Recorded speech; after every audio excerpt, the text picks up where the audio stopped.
when it comes down to it, success has nothing to do with potential. It's all about the perseverance of somebody. That will override any endeavor. If you throw shit against the wall, eventually something will stick. You guys that have this potential, don't have this potential, you know, that shit dies. What continues to last forever is a perseverance to always show up. That's what champions do. Every single champion is the same as every ordinary person. The only differential is that they show up to the event every single day. They see failure as a learning curve. They welcome failure. You learn more from failure than you ever will from success. So showing up and getting knocked on your ass, finding intestinal fortitude, stand back up and re-face that endeavor is going to be the overriding factor that makes a difference. How do you know when you're doing those things? The small things in life add up to those big monumental things. When I say the small things, it's a character building block. That your name means something. You hold value to your name. If you drop trash on the ground, you pick it up because that's your responsibility. You hold value to yourself. When you shake someone's hand, you look them in the eye and give them a firm handshake because you're here for a purpose. Everything you do to the best of your ability. No, it doesn't matter what you're doing. It's the fact that you're doing it, so therefore it means something to you. And that's the perseverance, showing up every single day. That will always achieve your goal. It doesn't matter what you're born with. It doesn't matter your potential, how much silver spoon of money you have. All of that can be attained if you show up and you're willing to risk failure for success.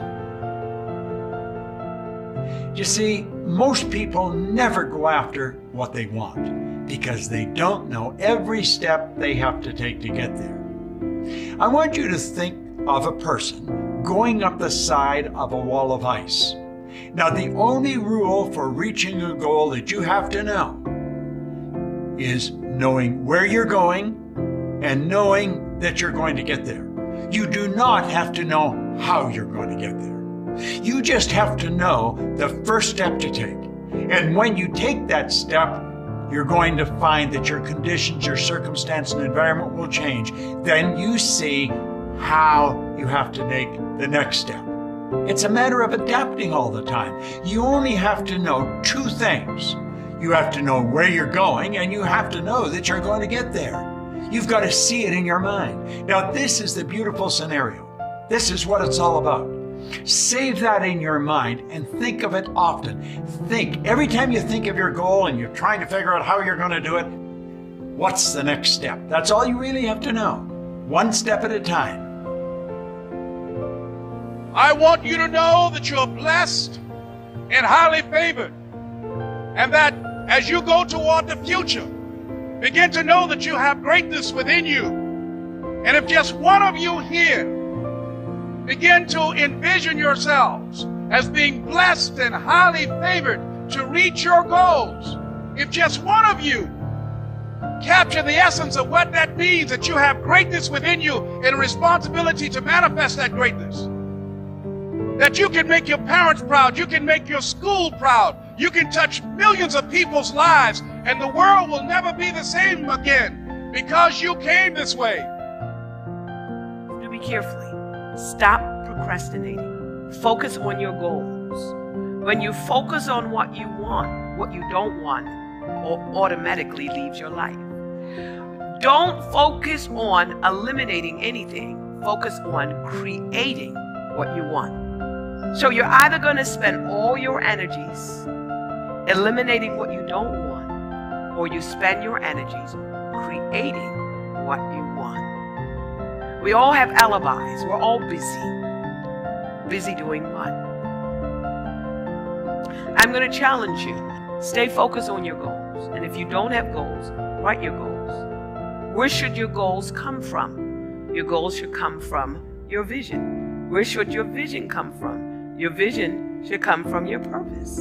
If you don't know what your purpose is, you're not going to have a vision. If you don't know what your vision is, you won't have the right kinds of goals. And so that means that you're going to be busy like the rat in the rat race. And your next year is going to look like your last year.